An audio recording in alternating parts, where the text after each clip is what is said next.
Ah, yes. Roberta Williams. I, of course, had to review some of her work, but it wasn't nearly scratching enough of a surface to look at her legendary input into video games. Mystery House. King's Quest, which I have reviewed, which honestly is not the best review. Okay, it's cringe. And this title, Phantasmagoria, are all groundbreaking. Hell, even the company Sierra was a well-known name. I'm not really gonna beat around the bush. This won't be an in-depth retrospective into her and her career. It's kind of pointless unless I'm gonna be doing a video of all of her video games, which actually might not be a bad idea. This entry specifically was a big deal, as she says that this best represents her achievements and career as a game designer, mostly because of how the process was and its challenge. As a side note, she said that King's Quest will always forever be in her heart, which totally makes sense. It's funny, because most interviews and articles I find keep mentioning how different this was for her career, but she says that she's known for mostly doing stuff that's totally different in the first place, citing Mystery House and the Laura Bow series as example of darker games, and mixed up Mother Goose and Mickey's Space Adventures for the lighter ones.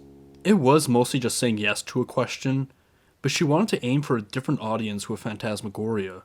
The group she was aiming for was 16 to 17 and up, while making it more accessible to novice players at the same time. There is a book called Phantasmagoria, the official Sierra Insider's Guide, and to talk about why she used this newish approach, it had the weirdest intro ever. Howls and crashes, snapping branches, exploding trees, lights that are yellow as a cat's eye in the distance, touching a face so twisted, so grotesque, that it cannot possibly be human. It just keeps going. Where does this lead to? Into the darkness, into the unknown, into the mind of Roberta Williams. Yeah, I think the say what part is a good summary. Yeah, I know. It kind of gave off Twilight Zone energy. In order to make her ambitious horror game, she waited for years, at least 6 to 8.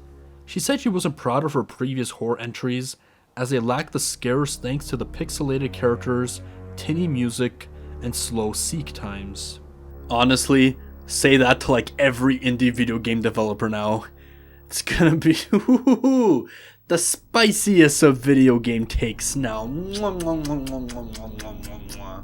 She wanted to hold off until CD-ROMs were fast, and that real-life actors could be utilized. Yes, FMV was needed. Now, if you follow my channel, I'm sure you could tell just how much I'm into FMV games. I mean, hell, I've even reviewed this game in the past, but I had to remove it because of how biased and frankly terrible the review was. So, why did she need it to be FMV? She said that regardless of the medium, the protagonist has to be very real to the person interacting with said medium. It won't work unless you empathize with the character, and dare I say one of my hot takes, but one of the things I loathe when people say, to feel for them, to like them, and even to relate to them. This is still known to be a groundbreaking game in terms of FMV. In fact, there were rumors that this was going to be 12 CDs. However, Roberta stated that she was planning 4 or 5, and then it turned into 7. She also stated that this game was the acceptable compromise between the horror film aspect versus the gameplay. She said that she was still able to stress the gameplay aspects of it, even if it was at the point of pissing off the actors and the director. It pretty much came down to its ambition to make it stand out when it was released. The game has well over 1,000 backgrounds, when most FMV games around the same time had like 80 to 100. The script was about 550 pages, and it had a budget of $4.5 million. The artist, Andy Hoyos, was inspired by Tim Burton's Batman, Ridley Scott's Alien, and Clive Barker's Hellraiser. They also used a film director, who seems to be known for more action films. His name is Peter Morris, and he stated that the favorite films that he made were Viper, Diplomatic Immunity, and Hangfire. They are mostly made for TV, and certainly look like something. Give her to us, Harley. We'll take care of it. Hell, you will. The actors found this a lot more challenging than the standard film as it had to be recorded entirely on a blue screen, but they vastly preferred it over working on film. The software they used was called Elias, which, believe it or not, is still being used to this day, but the website seems to be emphasizing that it can be used to create blueprints for vehicles. Fun fact, the reason this initially got made was that Sierra kept approaching Stephen King. As Roberta said, he was one of the big inspirations, with one being obvious when he played the game. He kept turning it down, probably because it was one of those silly video game things with a weird concept. Perhaps it's a regret now? It did have its success. It was the 9th best-selling game of 1995 and made millions. Although that's according to a website, and I can't seem to find it on Wikipedia. The reviewers for this, however, weren't really considered the best. The positive ones were praising its horror aspect, and that they knew to take advantage of the FMV format, with them releasing Gabriel Knight 2 shortly after. Most still found it enjoyable, but were turned off by its lack of challenge, and called it quite trashy. Kinda like a B-movie vibe.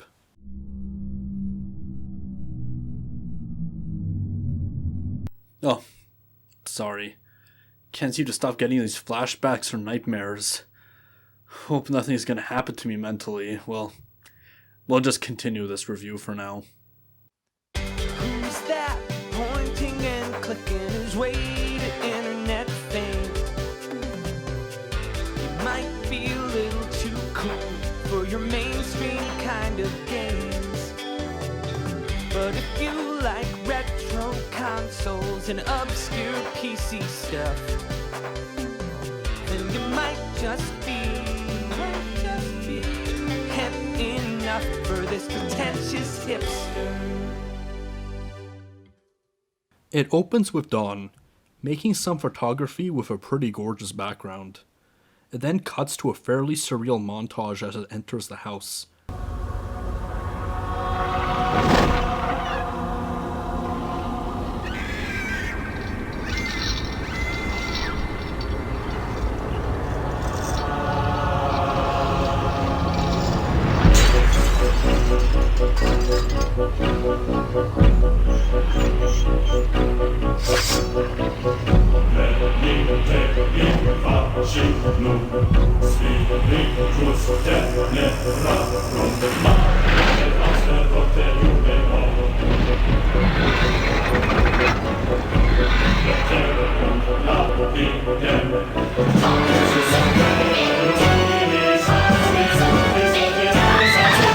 Turns out it was a pretty intense nightmare, with honestly this part being quite awesome.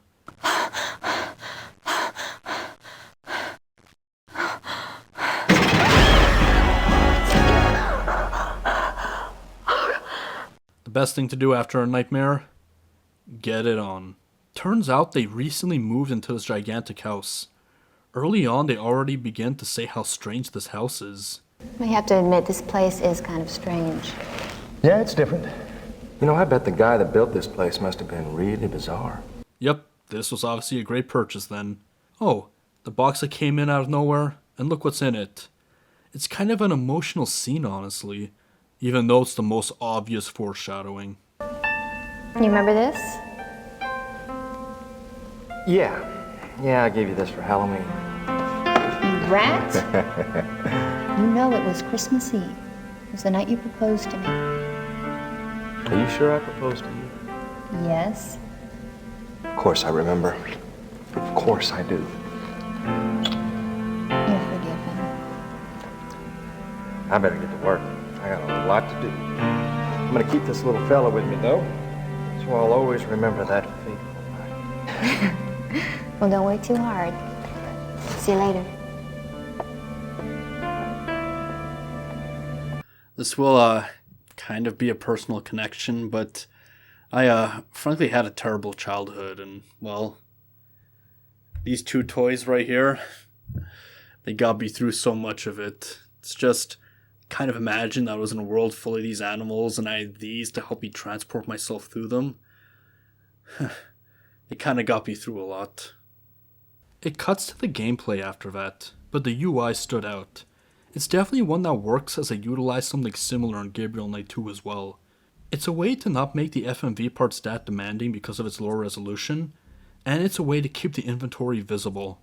And of course, these two weird things. What are they? I am the official hint keeper. I watch your every move. Ask me for a hint if you are hopelessly stuck, but use me sparingly. Too many hints can spoil the game.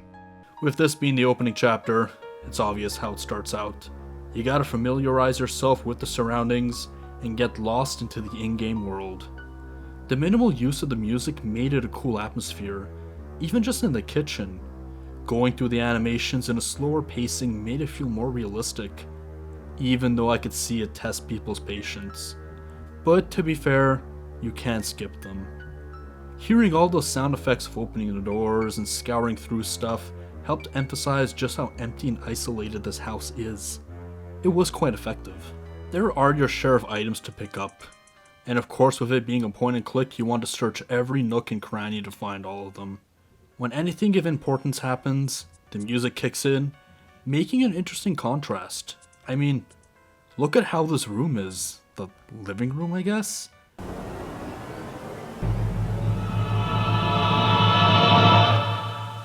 Just those few notes of the choir and looking at how this room looked made it intense. And immediately after, the isolation returns. The creepiest part is that the paintings still remain in the rooms. You think that considering the situation, which you'll find out later, or hell, any situation, that the stuff would have been gotten rid of, perhaps in like an estate sale. But then again, the townsfolk might have refused to do anything with that house. I mean, they are clearly freaked out by it, so I guess it would make sense. Once again, this room has its foreshadowing with this weird yet awesome machine predicting the future. I felt like they were already making it too obvious of what was going to happen here. Come on now, you need to at least somewhat have a surprise factor. They also include stuff like cigarettes and rings. They do have their purpose in the plot, and they make it obvious to look into them and try to make sure that you won't miss them. Well, at least at first. The house already gets weird, with this sequence that couldn't have been a dream.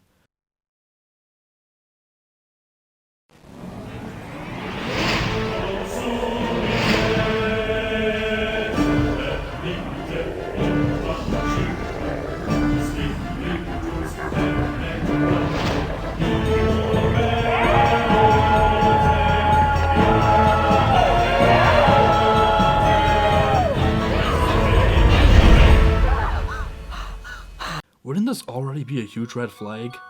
In a house like this? And what does she do after? Sitting on another bed. Well, it's more my fault. I'm too sadistic, I guess. Not to mention getting her to stare at herself in practically every mirror in the house. Again, thanks to me. Oh, you sexy thing, you. Entering the second floor bathroom, Don is already quick into doing some renovations, using it for his work as a dark room. For the younger people, I guess I should say why, they needed a room that was all red to be able to print photos. Yes, I'm sure you can't imagine how a setting like that is perfect for anything horror related. It then comes down to this. You know what I could use? Some drain cleaner. Ah, yes. The drain cleaner. What do you think this is? Of course it's foreshadowing. Hey, look! I see 4 shadows in the distance. I'm sorry. I'll see myself out. I'm sure you can already see what the pattern of this is, and I'll show why it's a major flaw. You examine many of these items, and you can tell that they're going to change throughout the game. I mean, the painting here, we both know what's going to happen. Entering the town showed a bit of life surprisingly. This random guy here, and he's scared of her I guess, immediately leaving and taking his box that looks like is used for fishing, or maybe a radio, who knows. You are able to enter most of the shops, including a realtor office, which seems a bit weird for such a small town. Well, hello there, little lady. What can I do you for? He's obviously completely horny, and can't even do his job right to giving you all the keys, especially with how he describes the key. Aha. Carnavash Estate. All the keys, huh? What's this? It's a very large key. I guess this large key. was the key to show his lack of worth ethic, am I right? Sorry, I'm just really tired now. When that happens, I kind of lose my inhibitions, kind of get loopy, and I just say all these terrible jokes. I hope it's not a sign of what's to come, but well, I'm just reviewing this game. Nothing bad's gonna happen, right? Leaving the realtor office, that damn guy is there again. What's up with that? Then you gotta find out what door that key opens, and it leads to this. First off, there's this magazine here called Illusionist Quarterly, and the year is 1887. Is that how old the magazine is? Suspicious much? Anyways, I guess you can say the first puzzle is there.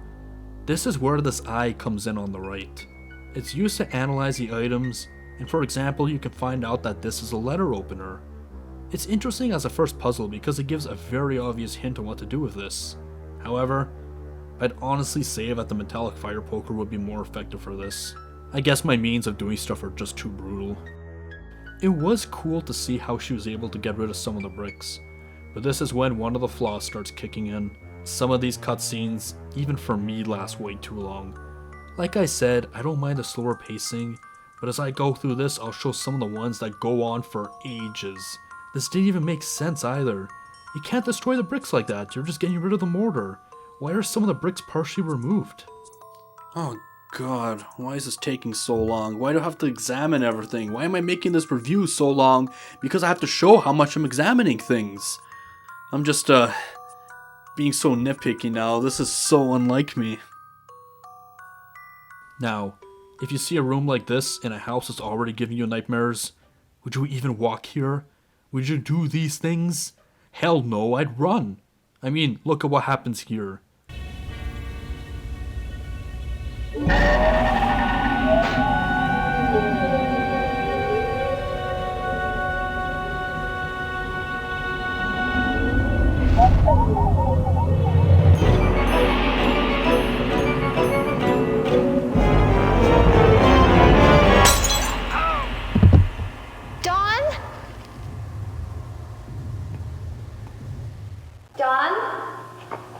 Are you?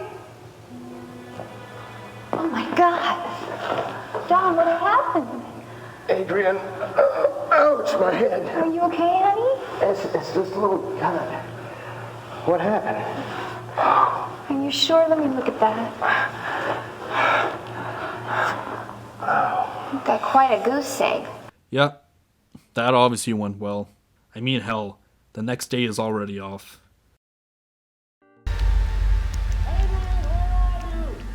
In here. Where? In here, in the bedroom.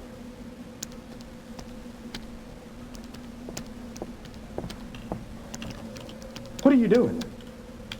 Well, I'm starting my new book. So what? Did you go buy the drain cleaner like I asked you to? What? Drain cleaner?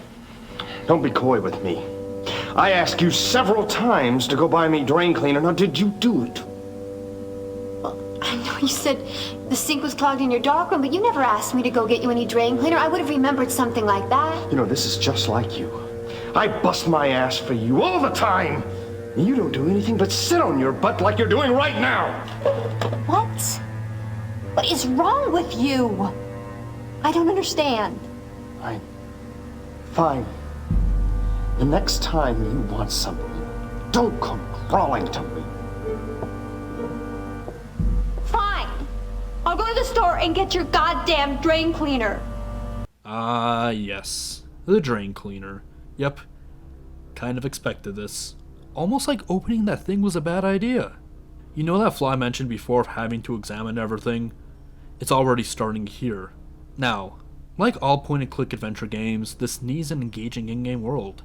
For example, you hear this.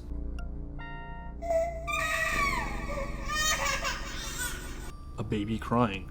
Obviously you want to check it out, and they provide the direction for you to go back there and to analyze that item again. Well, that's perfectly fine, but guess what? It doesn't happen for every item. If you don't analyze every single thing in the property in this house, you are gonna miss things that are relevant to the plot. I've seen comments that are probably exaggerations, but they say like 90% of it could be missed. Sometimes they are minor things, but they could be funny. Like if you go back to this realtor. Pretty girl. A little bit. Give me the nose. The bubble. I love the bubble. Come on. Like, I do get it. They want to immerse you into the in-game world, and what better way than for you to just look at everything in the house? But the fact that you're gonna have to do it again and again, just on the chance of seeing something different, even if it's something minor like a ring disappearing. I mean, they do light up the major things, but you're still gonna miss out so much of the game if you ignore all the minor things. It's just, all of these examinations, going through everything, again, and again, and again. Ah! It then gets weirder exploring the places. Look at this face. Why the hell is that on the wall? It's always watching. I guess it's like a guard dog, or is the house like alive or something? The stores that were closed before are now relevant to the plot, and they're finally open. When I first entered this store, that's when I noticed a few more flaws. Pretty much everything in this game is stuff relevant to the plot. I don't find that good for world building. I think it needs more of the unnecessary things. I also feel like they could have added some audio to make the small town feel more alive, for example, and it would have made a great contrast between how lively this town is versus the isolation of the house you're living in. The other flaw is the dialogue. The system is pretty terrible. You gotta click once, see the dialogue, wait for a few seconds to see a return to a weird statuesque pose, then you gotta click again, and then they make it obvious when the conversation options are over. But it's just like an awkward cutscene. It's also at the point where these items have to be relevant to the plot. I mean, look at these soup bones. It's obvious that you're gonna need them, right? Well, in chapter 2, you can't pick them up. Would the bones be too rotten when you need them? I guess. Finally, entering the barn, there is the evidence of people being there. Maybe? I am starting to question myself as well. I guess here I had the chance to give Don the drain cleaner, but I obviously had to mess with him. This shows how surprisingly advanced this game gets, with it being even more evident later on. The picnic scene was honestly weird, but not for the reasons they intended. Firstly, why put the plate of food like that? It's gonna spill everywhere. Forget the random potential scare of someone there. She puts the blanket on top of the food. I mean, that's the scarier part. Honestly, despite all this going on so far, I was vibing with this game. It was like a cheesy horror movie, but this part kind of ruined it. The comic relief mother and son. It was borderline offensive with the son obviously being disabled.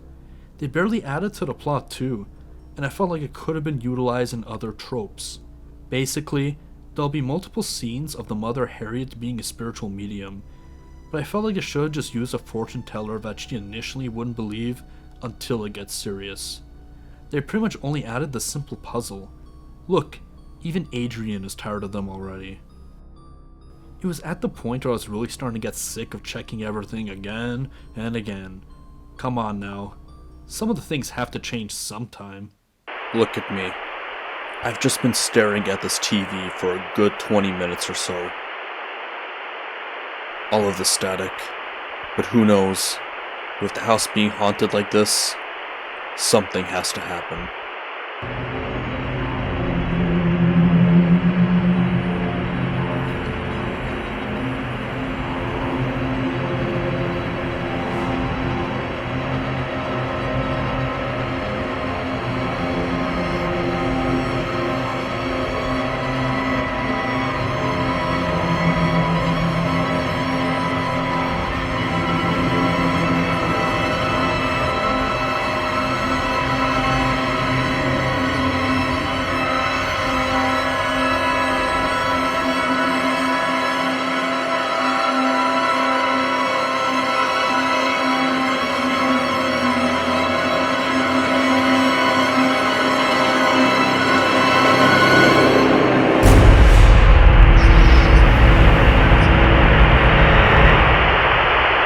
And well, that's what I do.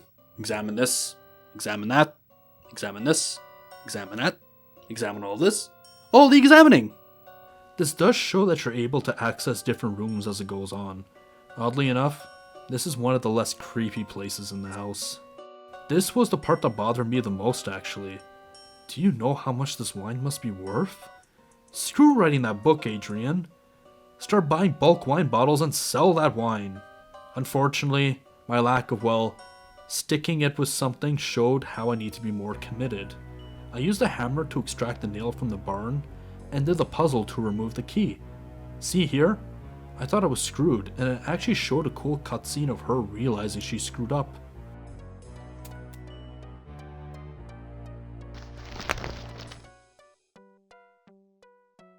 Damn, why didn't I think of this before?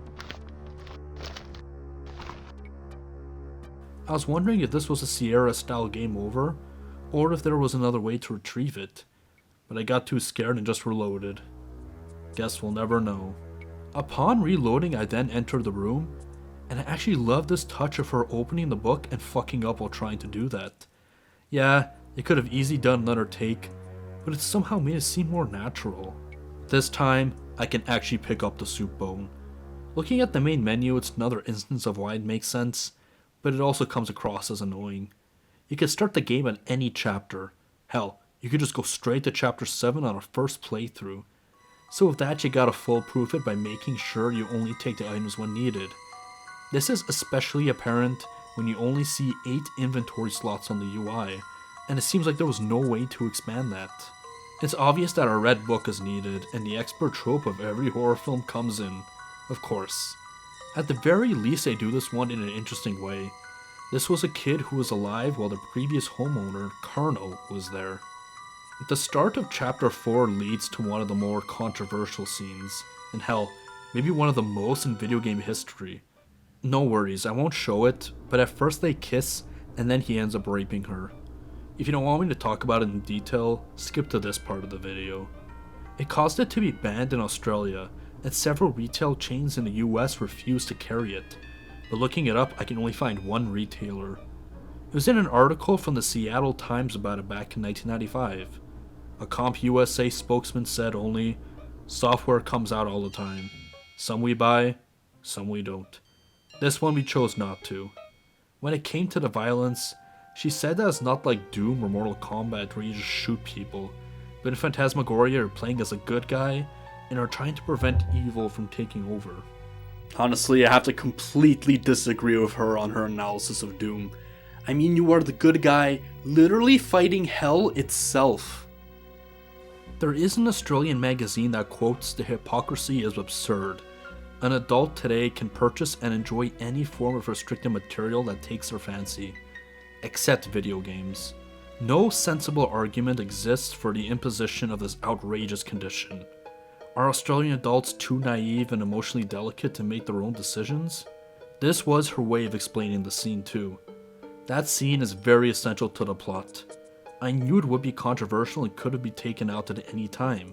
I kept it in because it was a pivotal point in the plot where Adrian suddenly realizes that something is terribly wrong with Dawn. Up to that point, she knows that Dawn isn't feeling well, but she attributes that to the bump on his head or to the stress from him moving or with his work.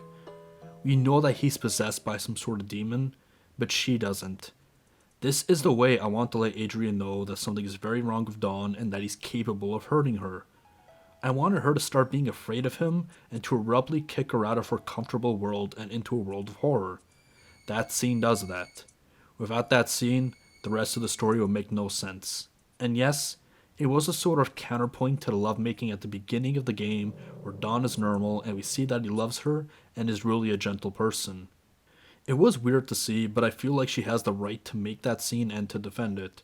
They did provide the censored version as well as the option to skip that scene, but then again, it would have also skipped the cheesy gore, especially when there was no warning in advance of what was going to be there in the first place.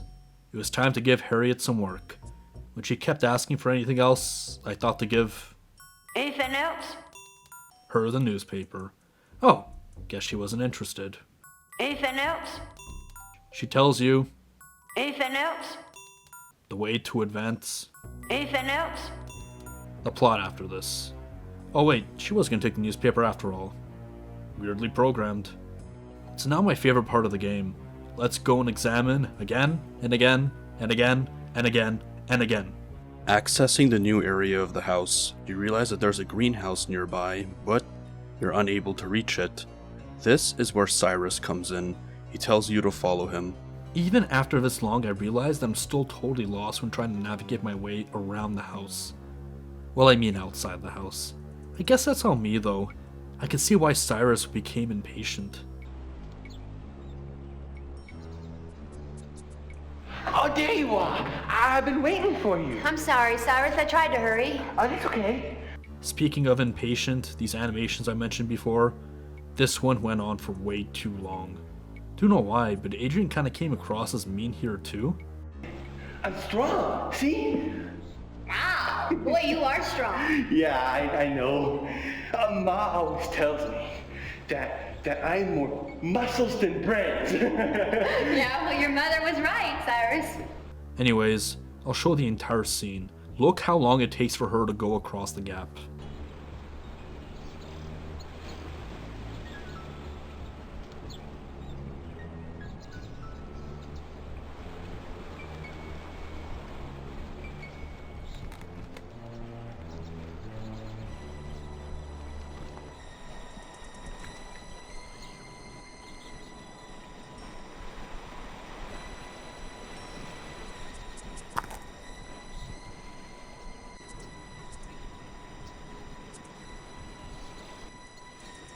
In Carno's house, that's when we start seeing the more extreme stuff, and well, it's kind of amazing.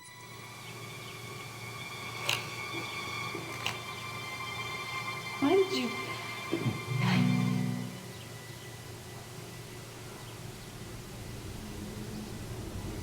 Sultan. Sultan. Lead me to my plants. Yes.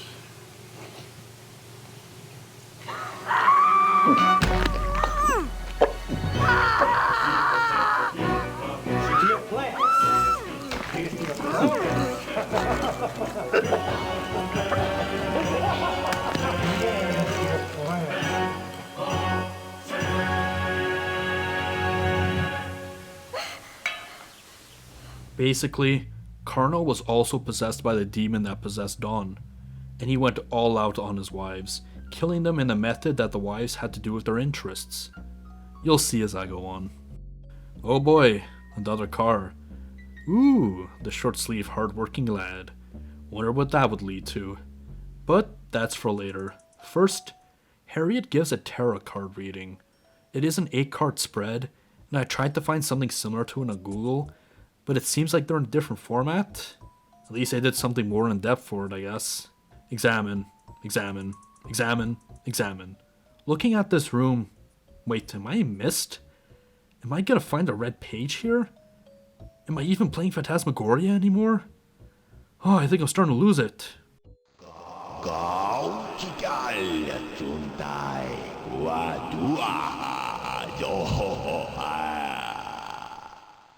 There is a hidden room, which was another case of it going on for way too long. But at least it was cooler to watch, I guess you can say.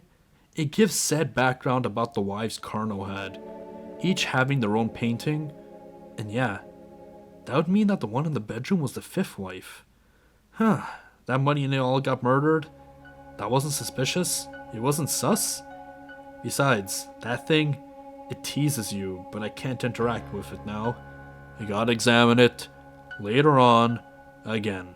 When you examine it later on though, it leads to this.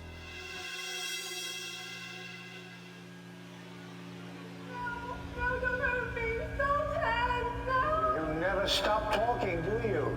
Never, ever. You just keep droning on and on and on.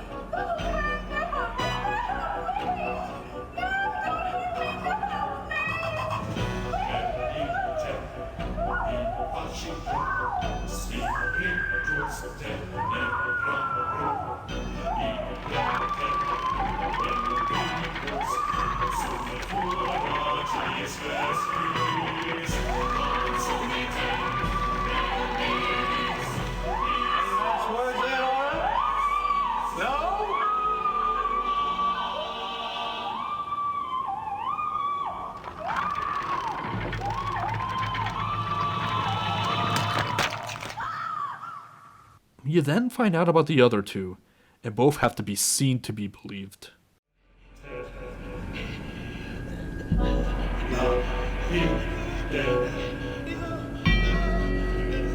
Tonight for you a special feast, Regina. I prepared all your favorites. Doesn't this look delicious?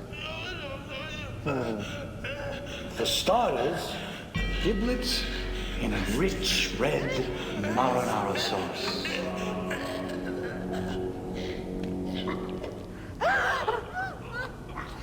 Sweet and sour tripe.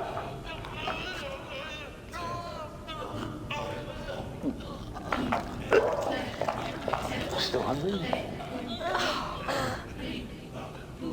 Scrambled brains? Oh, yes. Delightful. Yes.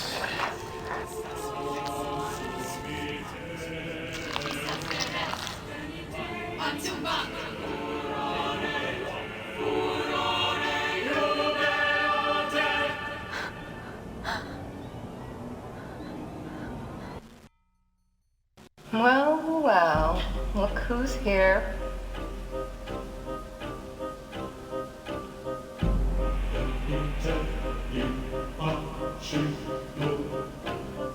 To my dear husband. Here's to you.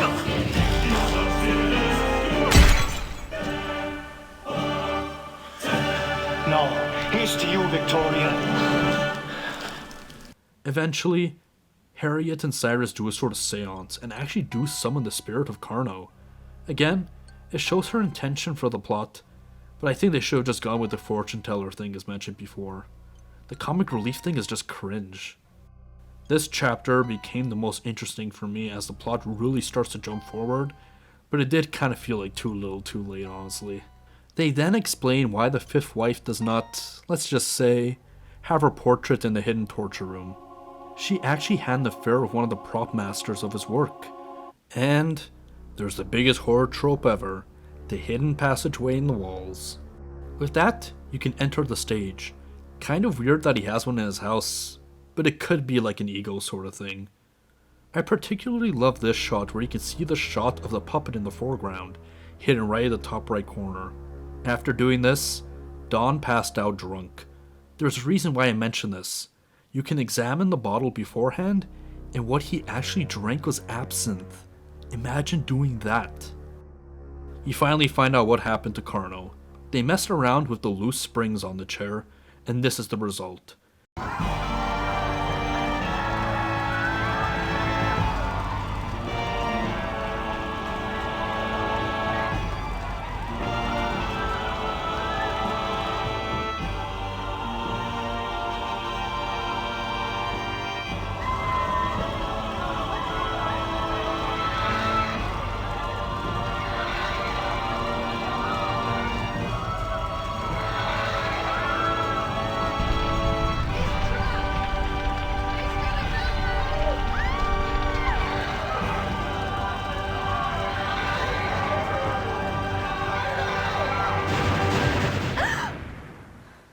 I knew to go straight to Malcolm as I found that photo, and this piece of dialogue comes up.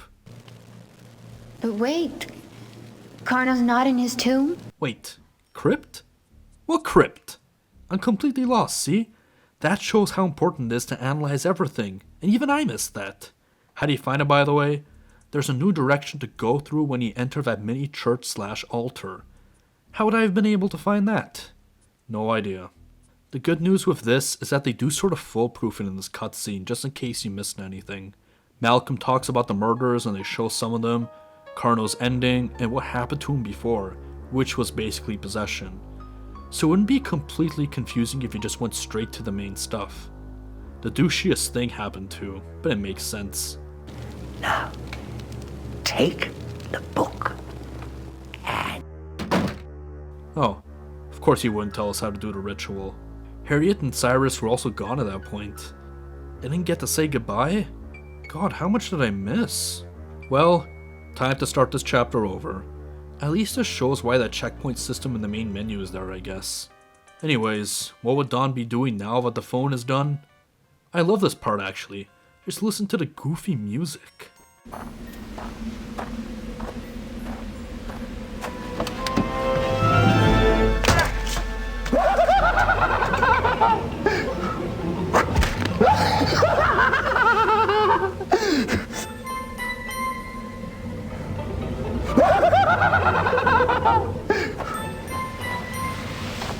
In the end, she was getting ready to leave, which honestly made sense.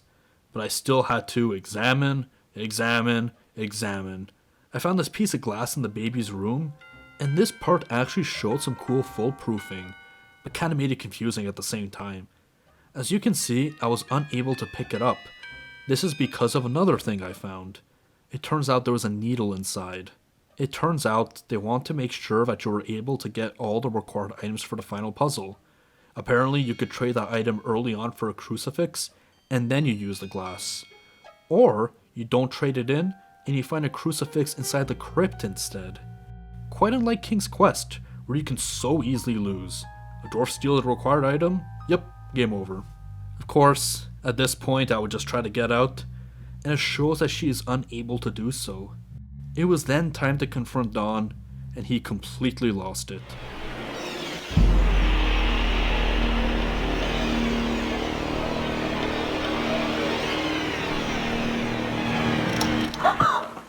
You like my work? Oh my God. A woman's body is a wonderful thing, but the head is useless. You're a very good subject, Adrian. You cooperated with me very well. Remember all that foreshadowing? It's starting here.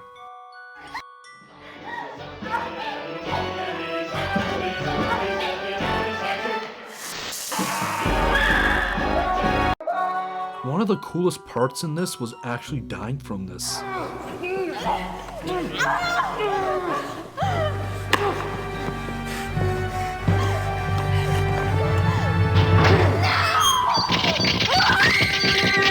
And even more foreshadowing. Look, honey. Look, the snowman. Remember this? Remember when you gave that to me? Please don't.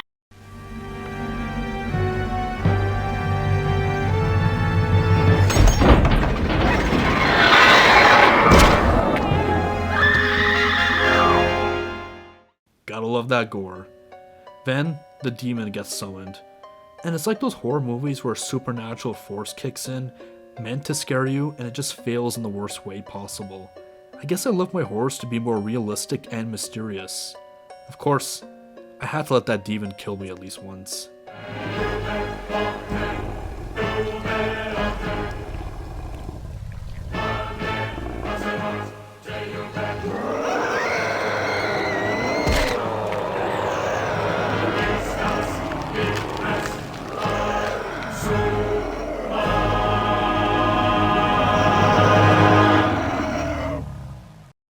It leads to a sort of obstacle course and doing the final ritual.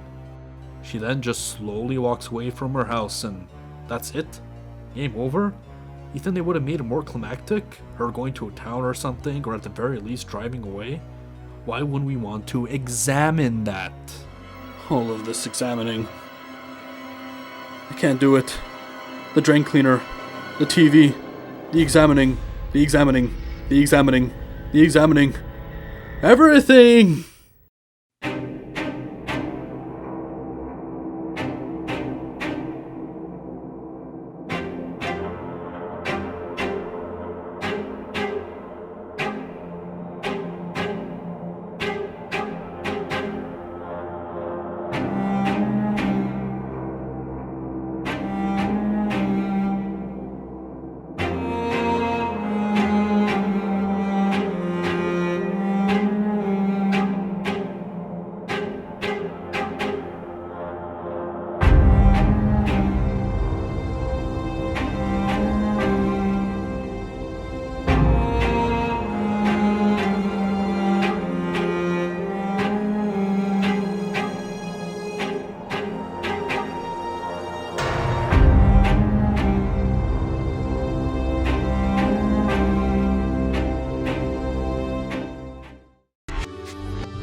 Oh God, what is happening? Phantasmagoria, why do you keep doing this to me? I guess he's just straight up trying to kill me instead now.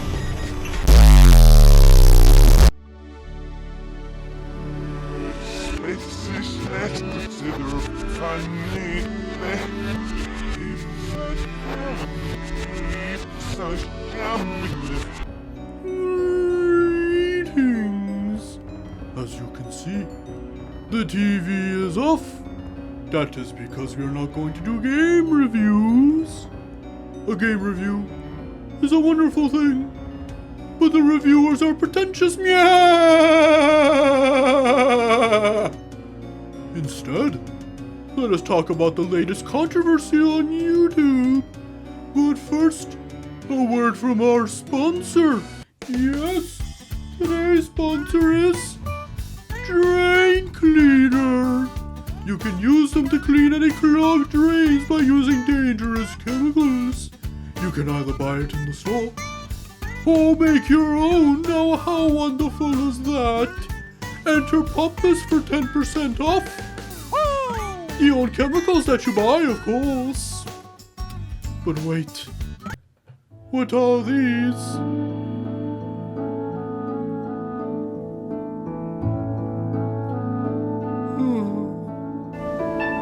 You remember this? Yeah, I gave you this for Halloween. Grant? You know it was Christmas Eve. It was the night you proposed to me. Are you sure I proposed? Yes. Of course I remember. Of course I do.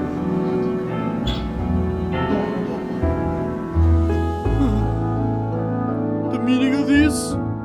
This will kind of be a personal connection, but I unfortunately had a terrible childhood, and well, these two toys right here, they got me through so much of it. Watch till the end to find out, but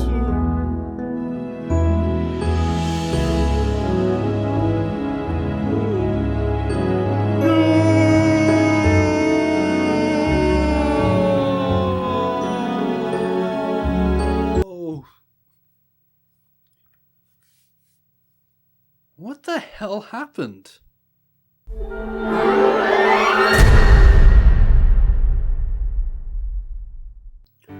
Well, I've been gone a while now, but I'm back.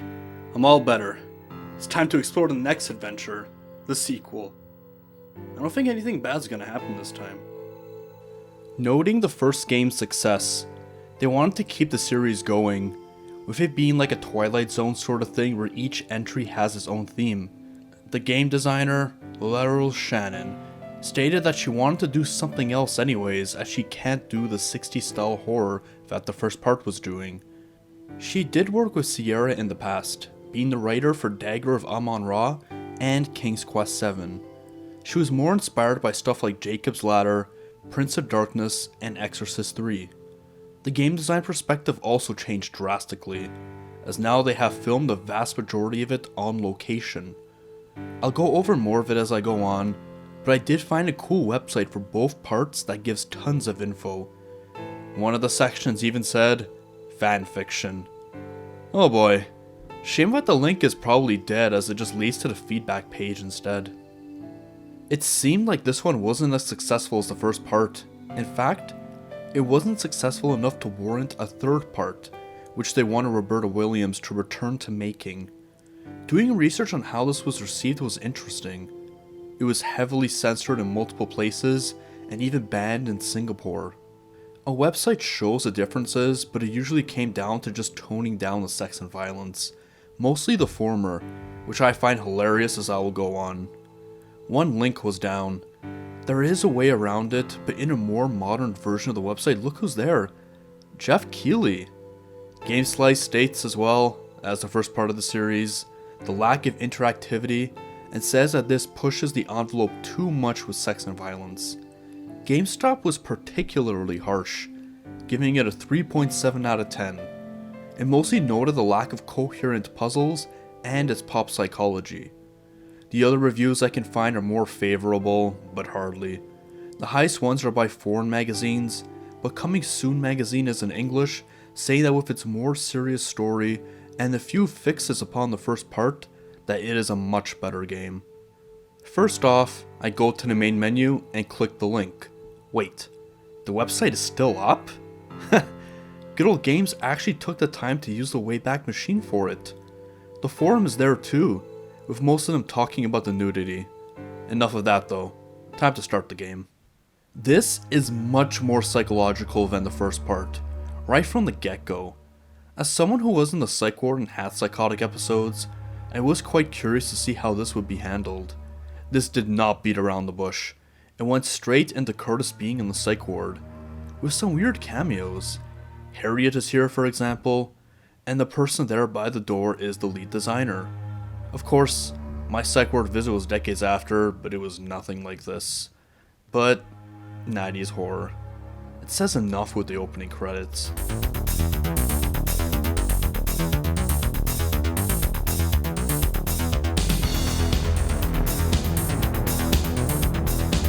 Plus the fact that there's not really a direct connection to the first part. Oh, that 90s direct-to-video energy. Of course, it looked like it was a dream. Right at the opening screen, you can see the hilarious part of Curtis fidgeting as you move your mouse around. According to one of the interviews, doing that was by far the most boring part of making the game, and even with a minor character it took like 2 days. Not gonna lie, I was already impressed by this in the opening.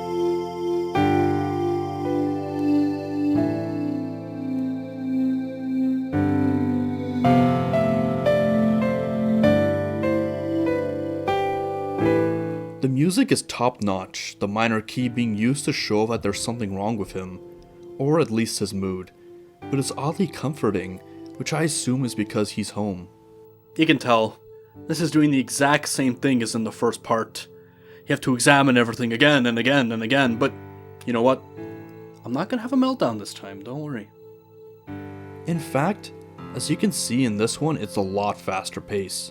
Although the more natural boopers like in the first part just looks funny here. You can see Curtis picking up the mail, and he also slightly freaks out and flinches at the nearby lamp. You can already pick up a lot of items early on, so it gave me some relief that you wouldn't have to repeat stuff just to find items. The plot starts out super quickly. There's this postcard. I dream about you. I feel your hands on my body. I taste your mouth on mine. I wake. I can still feel your breath on my neck, and I shiver with pleasure. Well, well, well, now we gotta go to whoever did this, huh? Time to leave the house.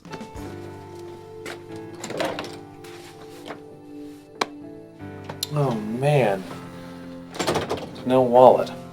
Oh, never mind. This leads to, well, a start.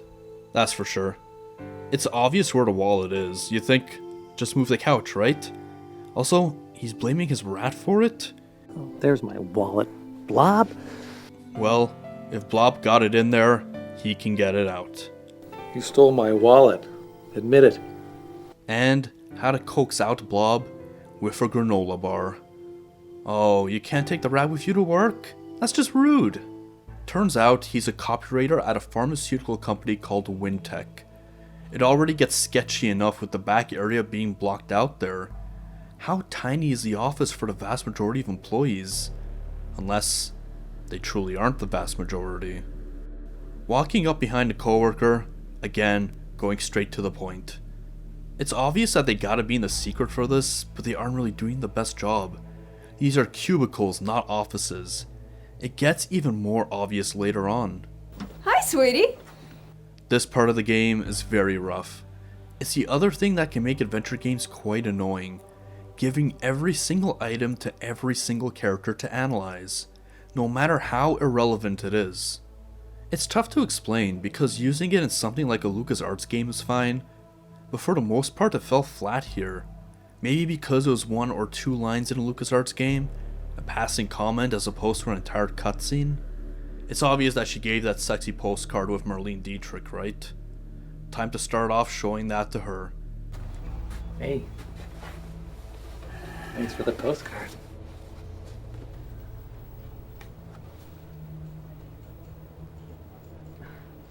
Curtis, I didn't send you this. I've never seen it before. No? Oh, it's just a joke then, I'm sure. It's Trevor. He's just screwing around. No. Well, it couldn't have gone worse than that. The best one was him showing off the photo to his parents. Your father is pretty sexy. But you know, you look a lot like your mother. Yeah. He's clearly triggered by his mom, having tons of trauma, yet he's showing off the photo despite getting that reaction. And look, it happens like every single time. With work, there's always that one asshole that everyone hates. Hey Bob, you taking the same date to the Christmas party this year? I figure she'll give you a discount now that she's turned 60. Kiss my ass. Ouch, what a devastatingly witty retort. And well, whatever Therese is. It's at this point where I realize just how confusing this office layout is. Again, bad screen work is in the outdoors of the first part. For example, in this view you can't get out of the office. You have to go to the nearby cubicles, go left, and then you get a view of the door. It was definitely disorienting the first few times, especially when I had to analyze every single thing in this workplace.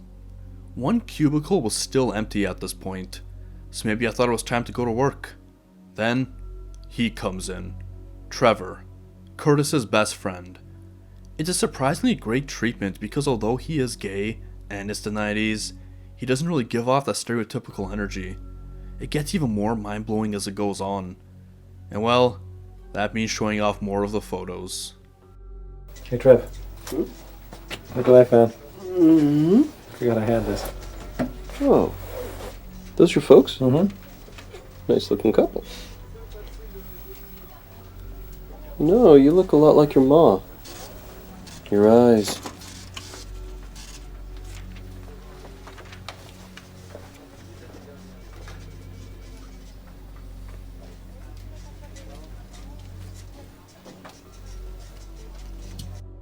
Well, back to the cubicle. First off, a framed photo of Blob. How cute is that? And of course there's extension lines, so on top of seeing all of them in person, the required examinations include talking to them on the phone. God, this is gonna take ages, isn't it? At least you can call yourself the best part.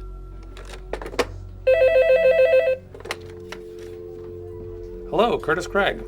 This is Ed McMahon. You've just won $10 bazillion. Mr. Craig, please. Mr. Craig, stop it. Your squealing has become painful. Have some dignity, man. Also take note of this. His girlfriend's name is Jocelyn there, but everywhere else is spelled Jocelyn. Did he really not care for her? Also, I digress, but a fun fact.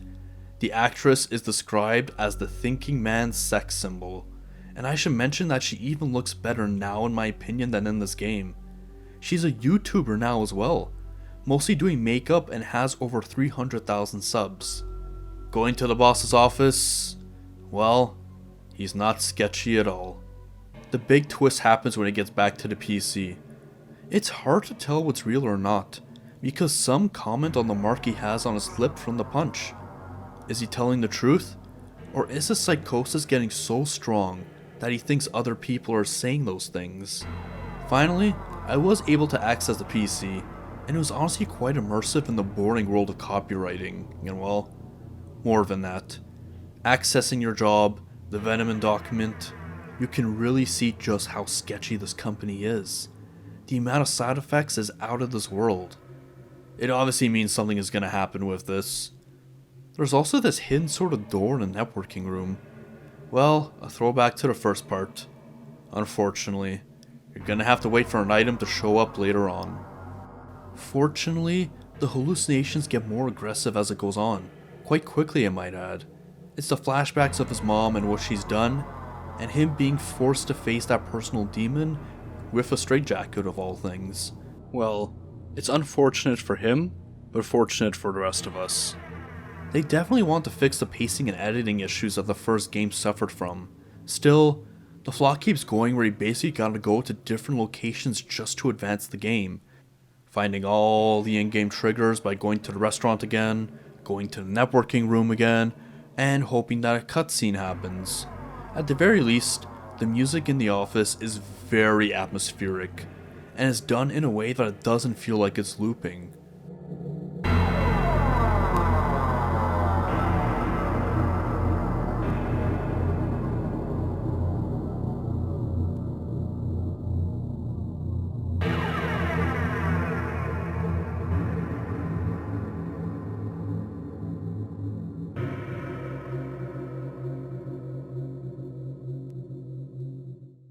Trevor is definitely a great friend, with both of you going to the usual restaurant to chat for you to calm down.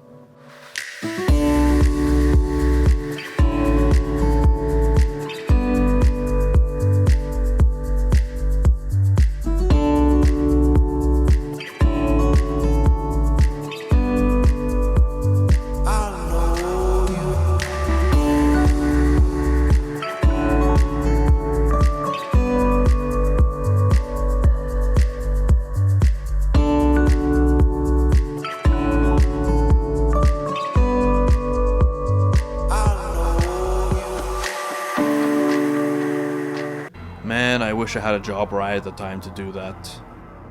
Oh god, I have to check the emails as well?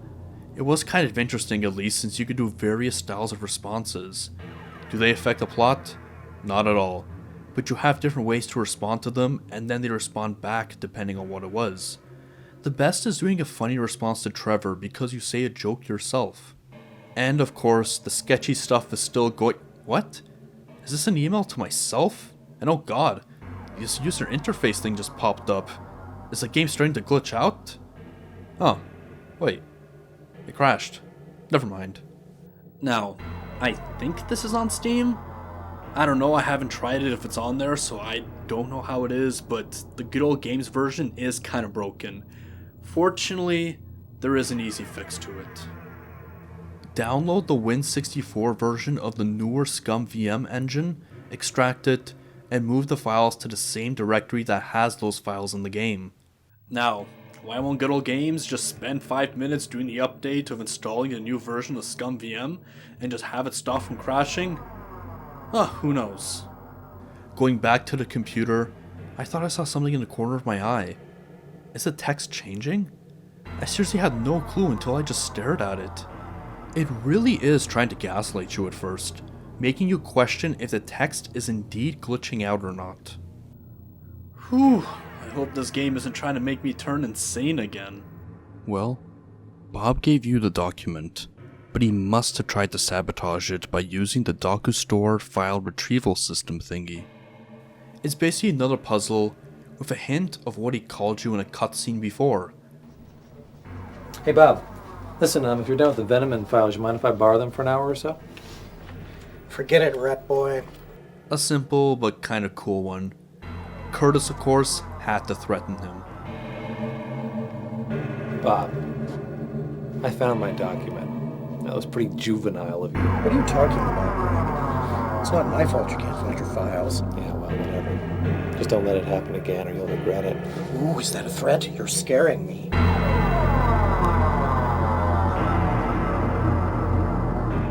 Back to the emails at least.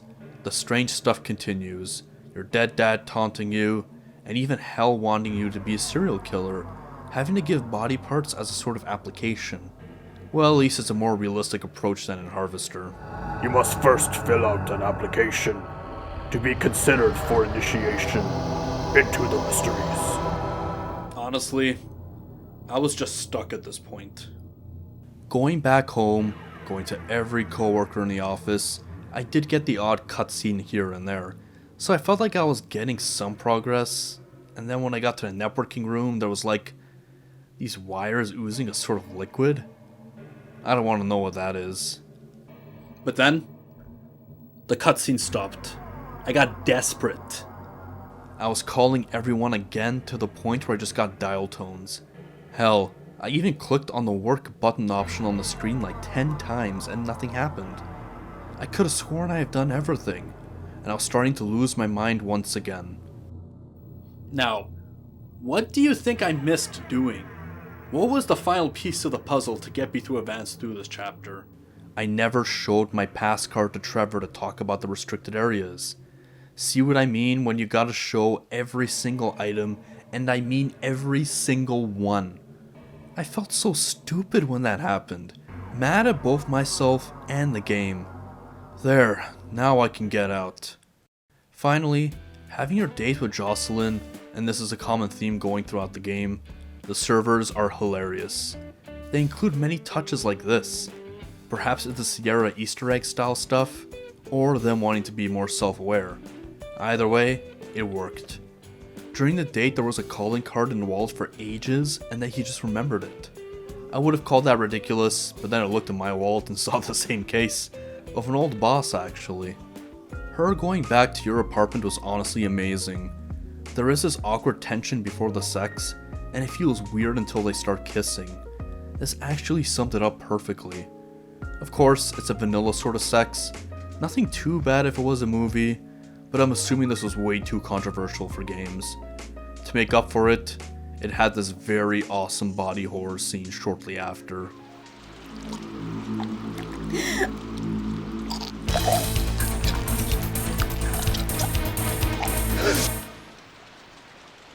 It goes for this amazing touch the next day. Notice the music this time.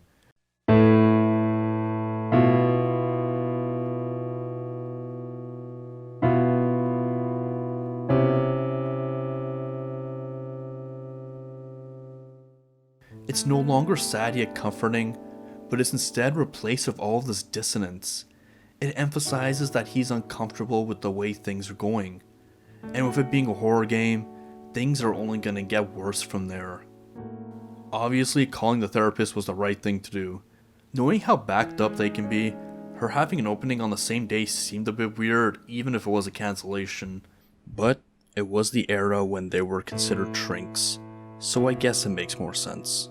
Work turned into a crime scene, and he's somehow able to very easily sneak in while finding potential evidence on the ground.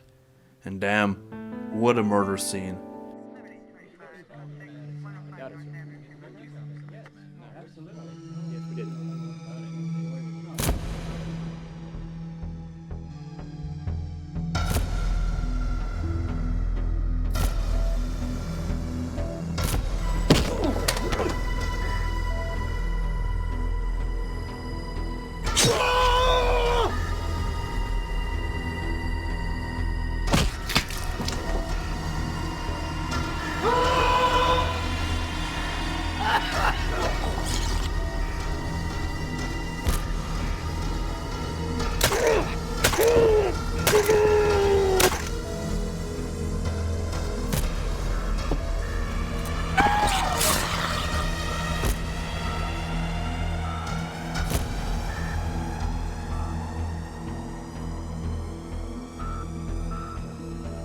The supervisor wants a work meeting at a restaurant, and it goes about as well as you'd expect.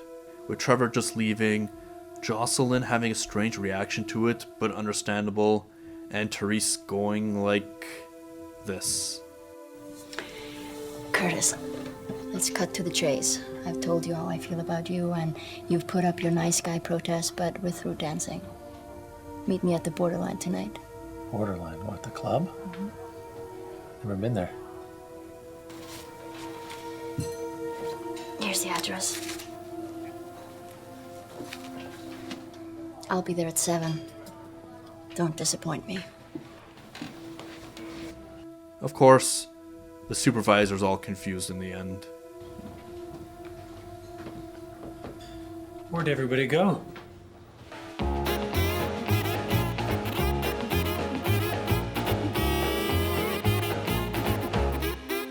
Going back home, even all the comfort there is gone. Even Blob is no longer a sense of comfort. Hey, rat girl. I don't suppose you know what the hell's going on, huh? Isn't it obvious? You're a psycho killer. Unfortunately, I was completely lost again. I tried to go back to the office, and this happened.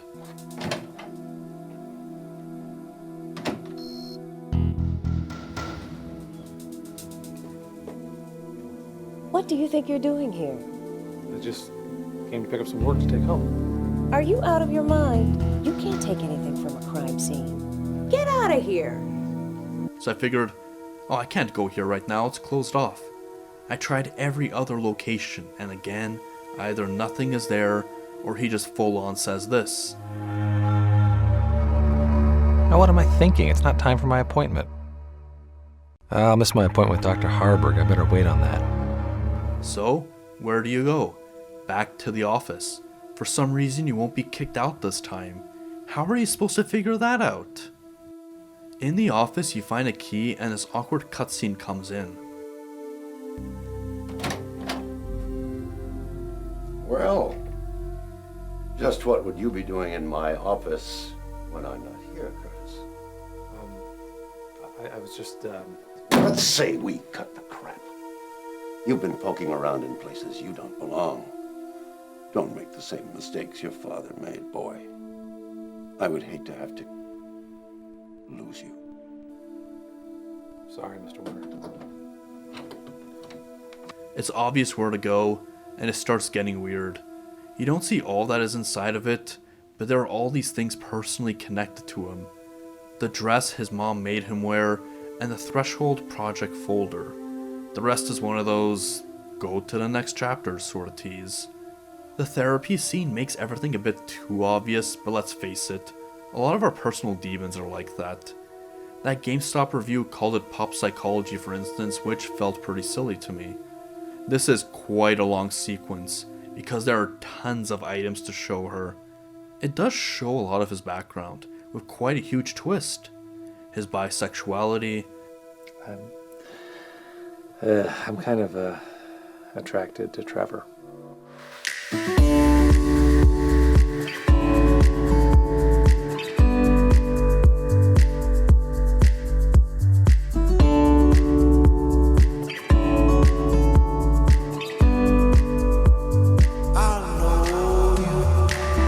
His lack of interest for Jocelyn, and at the very least, a curiosity for bondage.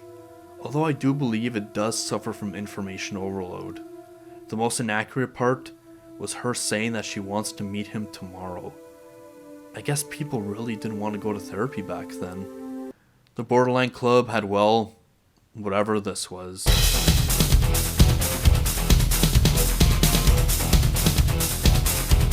Plus yet another epic bartender like the server from before. Anyways, nothing really extreme happens here, but it shows that he's slowly getting more comfortable, wanting to lose his inhibitions. He does this by showing off to Therese and getting his belly button pierced, and ends up with them having, as he puts it, savage sex. Of course, the next super wince-inducing body horror scene happened, and the boss has to be, well, the boss. Who cares if there was a murder, they just cleaned it up. Even if it's a crime scene, work is more important. Honestly, that probably is one of the more accurate parts of the game. As is the standard with Sierra games, there are a ton of Easter eggs, but it seemed like I was only able to find 2 of them, one of them being a reference to the first part. Bridget's Books is proud to welcome best-selling author Adrienne Delaney. Ms. Delaney will be signing copies of her latest book, Coping with Loss. She's pretty. You are finally able to access the memos. I won't say how to do it because it should be obvious enough what the passwords were. The names in the memos, Edward Gein and Peter Sutcliffe. Funny references to serial killers. Basically, the Threshold Project is still going on, and that means anybody who gets there must be taken care of, by any means necessary. Except for Curtis, he would be taken away to a safe place where he will no longer be a danger to himself. Talking to Trevor, we now know why they both click so well. They both love Bela Lugosi.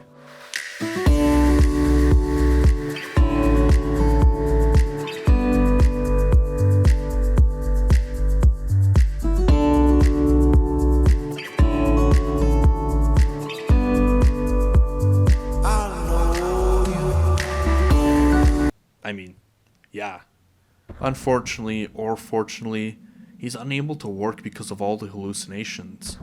It gets at its worst when it's a full-on scenario, a flashback to him in the psych ward, yet it seems like it's the present day him there. You interact with other people, and there's this guy. He says like 17 different things. It took ages. There's my taco salad. There's a Fruit Loops and Cheerios. I love you, baby. Pizza, pizza, pizza. Yeah. Disco dance, disco dance, disco dance. The supervisor does show how based he is, at least. This is ridiculous. I don't give a damn what Paul said. I want you all to go home, right now. The annoying thing about the first entries here, going into the network room, the hammer is there.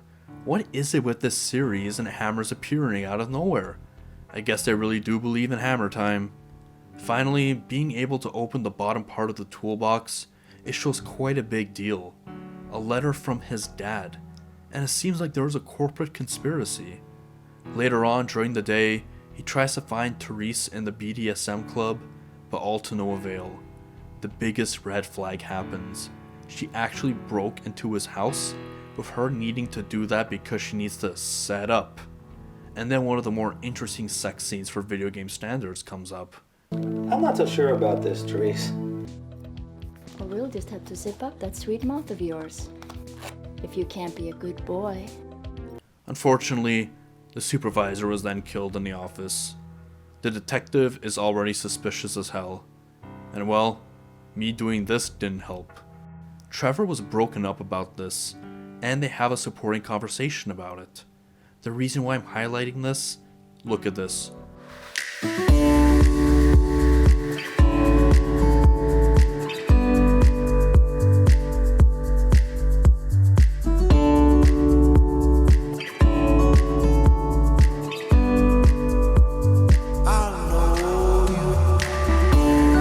Trevor leaves his ice cream sundae for Curtis to have, and look, he sprinkles some black pepper on it.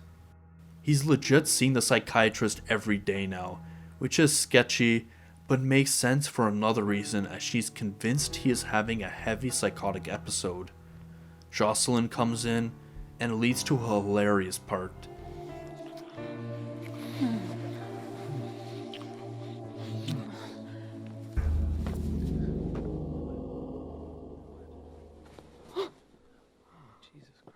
The government conspiracy unfolds.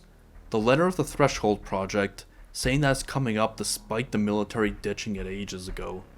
Trevor is helping you uncover the conspiracy as well, giving you a password. You are able to log on to Paul's account, seeing all the files there, and increasing your security clearance to level 3. This lab gets weird. The email said they were using it again, but all of Curtis's childhood stuff is still there. It makes no sense.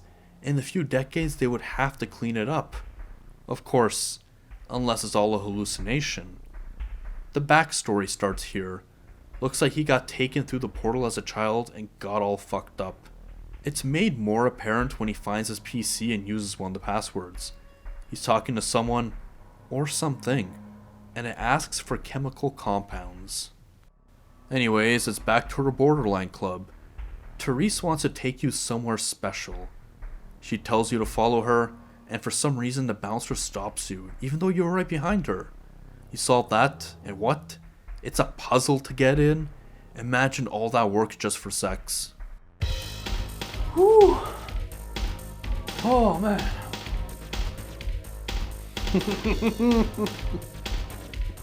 Okay, seriously. I know that we are falling in love, well, not in love, in lust with each other, and it is quite heavy. But this is just getting ridiculous. I have to climb mountains, cross rivers, and then fight like 15 bouncers just to get into this back exclusive room with you. Like there's playing hard to get, and then there's this, Mr. Relentless Motherfucker. If that is your real name, then you know what? I'm sorry, no. I'm gonna put this behind me. Let me just unbutton my shirt there. Just take your shirt off. What the fuck is this? It's like some sort of locking mechanism? And I mean, what is this? Sudoku? Don't tell me you have to solve another thing to get in your pants. Oh fuck, you know what? Whatever. I've been through worse than this. I can easily solve this. Okay, you know what? I can't do this. I can't take it anymore. This is not worth it. Fuck that. Fuck you. Well, not fuck you. I'm just out of here. After solving the puzzle, look at the room. It obviously had to be the most extreme sex ever, right? Nah. It's her just riding him cowgirl style. There is a twist to it, but it's weird. For a game that's considered super controversial and banned because of its sex scenes and violence, I mean hell, there was even complaints from reviewers saying that it does too much. It is quite tame for movie standards. I guess there really was a double standard during that time. Then, there is the very brutal death of Therese, with some comic relief to top it off. This takes us to the last chapter, and like the first part, is when things finally get real. This was a lot more aggressive than the first entry, but yes, it somehow gets even more for the finale. The deaths already come in, with the therapist, and then you see whatever the fuck this thing is. Literally right after this, Trevor talks to you about it. There's this potentially intimate moment, and then...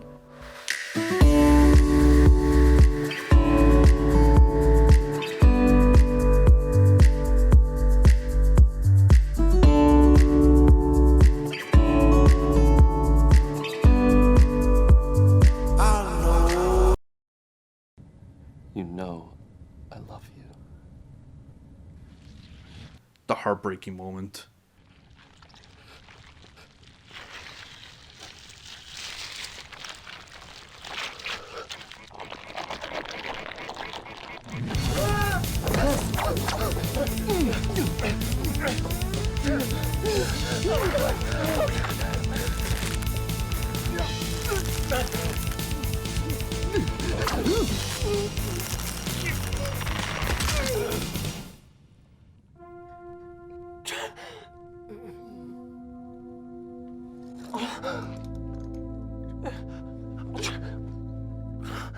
Again with whatever the fuck this thing is.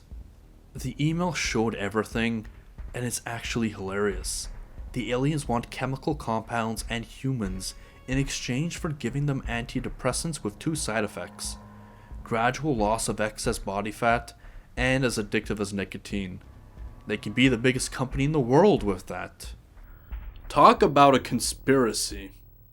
Going back to the alien PC, you meet the villain who explains everything, and then that weird thing, the Hecatomb, also explaining everything. It gets so surreal, I think I should just let them mention it. You know, it's a good thing your dear old dad never knew he didn't really get his little boy back.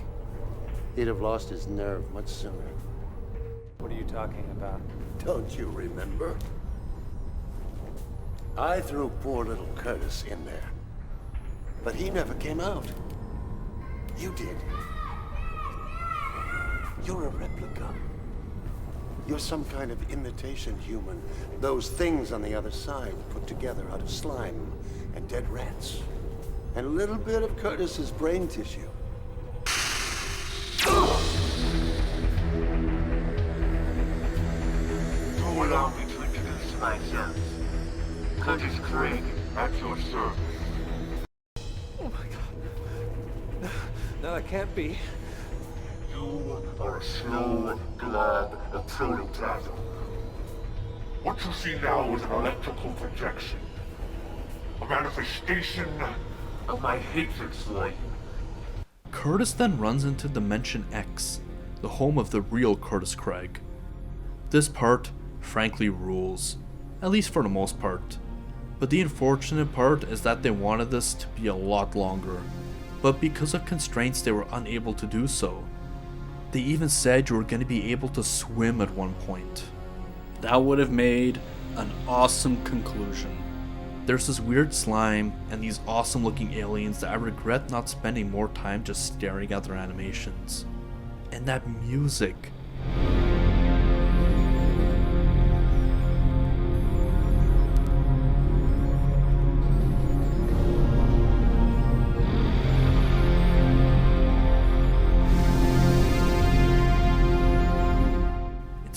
fantastic. One of the puzzles is to combine two of them, and although it's quite laggy, the animation kinda looked awesome. There is this giant current of electricity, and going inside of it, you meet the real Curtis.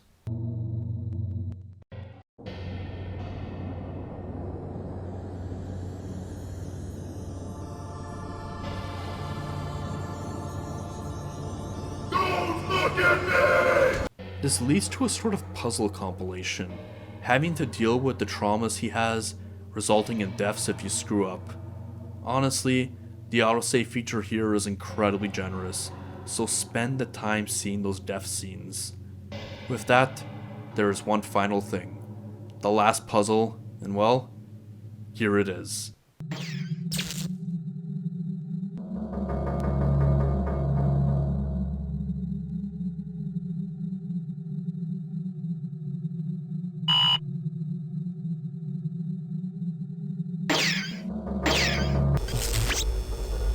Yeah, what the fuck is this?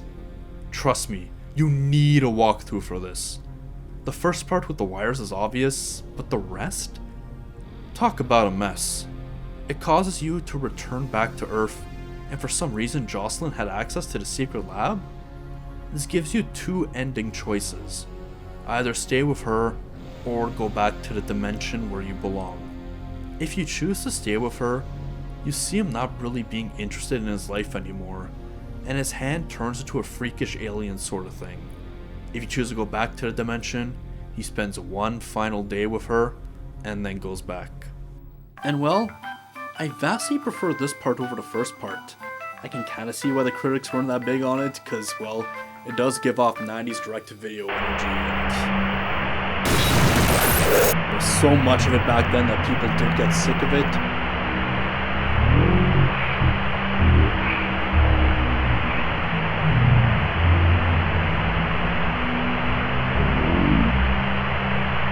Now, they're both throwbacks. What? And this one just took its plot so much more seriously. You have to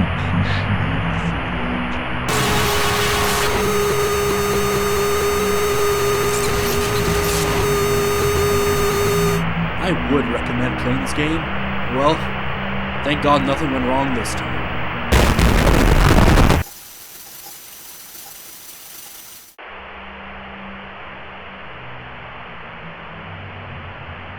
That's it. My brain has finally awoken. I now know the true meaning behind this game. It is so deep if you don't take it at face value. It is purely through a psychological standpoint. The conspiracy, bah, it's completely in his head. Practically everyone else says that's the case, even the psychiatrist. Most mental health issues can be summarized as having one thing: you thinking you're special. Detective, there's some kind of company conspiracy behind all this. I think Wingtech is experimenting on its employees with hallucinogenic drugs. I think they've... Go on. That sounds perfectly logical to me. If you look at the conspiracy, everything is connected to him. The fact that the secret lab still had all of his personal belongings. I would go as far as to say the deaths are fake too. More evidence of this are the few people that trust him are the ones that take it more seriously, at least in his eyes. They are worried for him, which is why they let him talk about it. Hell, even look at the names of the security guards. They have the names of serial killers, obviously meant to be a reference to how deadly they are there, instead of being, actual employees. So yes, this is about mental illness, but there are the multiple journeys that he goes through. Why are aliens involved in this? Think about the stigma back in the 90s, and now look at him. He is mentally ill, he has BDSM kinks, and he is bisexual. All of these can be seen as an outsider kind of thing. Things with stigma. You can say that he is seen as an alien by most. That is why the real Curtis looks like that. He succumbed to being considered an alien. So, how does he overcome these things? The opening track had this comforting sort of song, but in the minor key. It is like a form of ennui. He is dissatisfied with life, despite having what is considered a good one, with a decent job and a girlfriend. However, he is not interested in her to the point that he even spelled her name wrong, and is embarrassed to be with her in the workplace openly. But it's his bubble, it's his comfort zone. Firstly, he goes through his sexual journey. He had this interest of bondage, and finally had an avenue to explore it, with Teresa. He finally let go of his inhibitions with it, getting the piercing as a sort of fuck it let's do it sort of thing, taking any drinks she gives him and trying something new, at least almost every time. Sometimes, he's not that into it, but that's what exploring is all about. There's also his bisexuality. He realized that Trevor is the one he indeed loves. I wouldn't be surprised if they chose not to include any explicit stuff because it would have been way too controversial for its time. But at that point, he still showed what his true intentions were. This leads to his mom. Now, this part is cringy and hasn't aged well, but I do believe that parents did this back then. It might even be like that now. The discourse among bisexuality and transsexuality were considered so different back in the 90s. For example, there was that saying back then, if you're a man who's bi, you're actually gay. If you're a woman who's bi, you're actually a slut. Yeah, I know. This didn't age well at all, but that's what the discourse was back then. His mom acted like that too. She probably knew of his bisexuality. She hated him because she knew it wasn't the real him, quote unquote, but the alien him. The alien part being his orientation. She hurt him for it, and made him wear a girl's dress, because in her mind, she would rather have a bisexual daughter than a bisexual son. So, he enters this alien world, and it's actually entering his brain. That explains the last few puzzles. In order to overcome the part of himself that became an alien, he has to look at his trauma, his personal demons. He has to conquer them. It opens in the psych ward, and instead of succumbing to the syringe, he ends up being the aggressor in this. It shows that he's gonna start attempting to conquer them. The part with Jocelyn, showing that he's able to stand up for himself and fight off the comfort, the lack of being able to do anything about it, even if it would result in something extreme like his death. The coworkers being zombies? Yeah, it wasn't real in my theory, but psychotic episodes feel very real, and it was traumatic for him. He has to learn to distance himself from that episode, to run away from it. The BDSM part, if he dies, he loses his heart, his love. Why? Because he feels guilt for having sex with her, for falling for that lust and cheating on Jocelyn. He has to kill her to overcome that guilt. The part with his mom, I don't really see it as forgiveness, but rather looking at the childhood trauma from a new perspective. There have been studies of this being done by giving people MDMA while talking about it, because they can see it in a new light and make it easier for them to overcome it. That is why it is the last puzzle as well. Childhood trauma is usually the root of all issues. This leads to the final puzzle.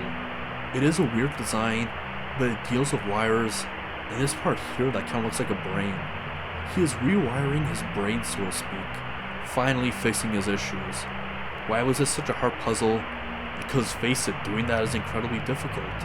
People can't do it alone for the most part, even with all the introspection. You need help from others to conquer mental illness and trauma. From your family members, from your friends, maybe from your therapists. That is why you need a walkthrough for this puzzle. This leads to the ending. The reason why she's in the lab is because it's how he deals with his issues in the end after overcoming them. If he chooses to go back with her, he is going back to his comfortable yet dissatisfied life. But the alien hand means he is still seen as a freak, still not accepted by others, and still not accepting of himself. Going back to the dimension, to his home, shows that he realizes who he truly is and will venture forth after this long journey as a new man. I've had many conversations about this with other people. It's all anecdotal, where practically everyone said this part is better than the first one. In fact, even the editor of the second game said the first part sucks. I mean, it's fine for cheese. but the fact that we can discuss this part in such detail with people having their own interpretations, well, it shows how well they dealt with the topics for this. There is a video essay made about this and its impact on 90s culture. I've yet to see it because I don't want to subconsciously flow it into my review, but I'll be sure to see it after I'm done with this video. There's also this YouTube channel called Conversations with Curtis, where the lead actor who plays Curtis does let's plays and interviews with cast members of this, the first Phantasmagoria, and other members. Again, I didn't want my judgment and interpretations to be clouded, or at least didn't want their opinions to be there, but we all know how awesome this idea is. I'll leave my old review as unlisted, but I'll link it above on the top right screen right now if you want to see it. I clearly didn't get these games back then. I needed to vastly improve my critical thinking skills, but now I have finally awoken and can see what I truly think about these games. Play the first part if you love cheese and want to see something revolutionary, but please, play the second part. It is a masterpiece and one of the best plots I've seen in a video game. Now, I am no longer awoken, I am asleep.